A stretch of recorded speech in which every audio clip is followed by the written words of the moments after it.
আসসালামু আলাইকুম। কানিজ কুকিং হাউজে আপনাদের সবাইকে স্বাগত।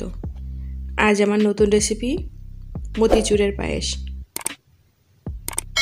আমি এই রেসিপিটা কিভাবে তৈরি করেছি এটা জানতে গেলে আমার সম্পূর্ণ ভিডিওটা দেখতে হবে। বন্ধুরা, আপনারা আমাদের সঙ্গে থাকুন, আমাদের সম্পূর্ণ ভিডিওটা দেখুন।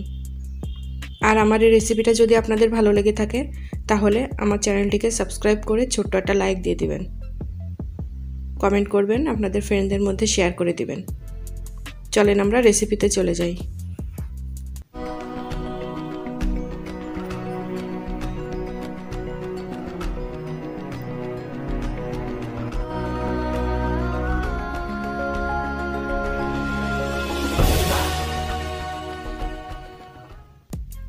আমি এখানে 5টা মতিচুরের লাড্ডু নিয়েছি। আমি এখন ভেঙে নিচ্ছি। একটা কাঁটা চামচ দিয়ে দেখেন আমি এভাবে করে ভেঙে নিচ্ছি।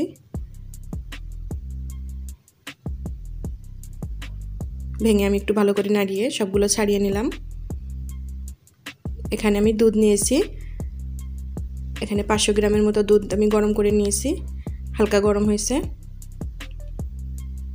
এখন আমি মতিচুরের লাড্ডু ভাঙাগুলো দিয়ে দিলাম। আমার এই পায়েসটা করতে বেশি সময় লাগবে না, খুব দ্রুত হয়ে যাবে।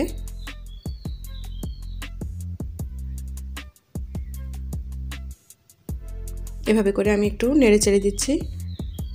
এখন দিয়ে দিচ্ছি 2টা এলাচ। আমি এলাচ 2টা একটু ফাটিয়ে নিয়েছিলাম। এলাচ 2টা দিয়ে আমি আবার একটু নেড়ে দিচ্ছি। এখন দিয়ে দিচ্ছি লবণ। আমি সামান্য পরিমাণ লবণ দিয়েছি, লবণটা পরিমাণ মতো। দেখেন আমার পায়েসটা ফুটতে শুরু করেছে। এখন আমি আর একটু ভালো করে নেড়ে তারপর আমি চিনি দিয়ে দেব।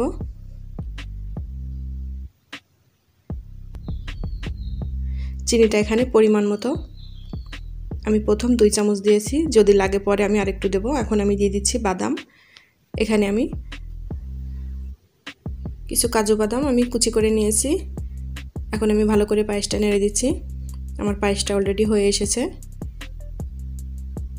আমি এখন চুলা থেকে নামিয়ে পরিবেশন করব। এখন আমি পরিবেশনের জন্য 5টা লাড্ডু দিয়ে দিচ্ছি। দেখেন এভাবে করে আমি সাজিয়ে নেব। দেখেন বন্ধুরা, তৈরি হয়ে গিয়েছে আমার মতিচুরের পায়েস।